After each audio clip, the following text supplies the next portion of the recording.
Supreme court of Pakistan ने बानी तहरीक इंसाफ से पार्टी क़यादत और वकला की मुलाकातों से मुतालिक मामले पर एलामिया जारी कर दिया, जिसके मुताबिक अदालत उस्मा ने कानूनी तकाज़ों के तहत इंतज़ामी हिदायत जारी की और मुस्तक़बिल में ऐसे मामलात से निपटने के लिए बाकायदा SOPs नाफिज कर दिए हैं।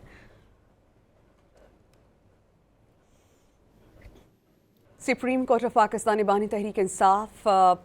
से पार्टी क़यादत और वकला की मुलाकातों से मुतालिक मामले पर एलामिया जारी कर दिया, जिसके मुताबिक अदालत उस्मा ने कानूनी तकाज़ों के तहत इंतज़ामी हिदायत जारी की और मुस्तक़बिल में ऐसे मामलात से निपटने के लिए बाकायदा SOPs नाफिज कर दिए हैं। सुप्रीम कोर्ट ऑफ पाकिस्तान ने बानी तहरीक इंसाफ से पार्टी क़यादत और वकला की मुलाकातों से मुतालिक मामले पर एलामिया जारी कर दिया, जिसके मुताबिक अदालत उस्मा ने कानूनी तकाज़ों के तहत इंतज़ामी हिदायत जारी की और मुस्तक़बिल में ऐसे मामलात से निपटने के लिए बाकायदा SOPs नाफिज कर दिए हैं।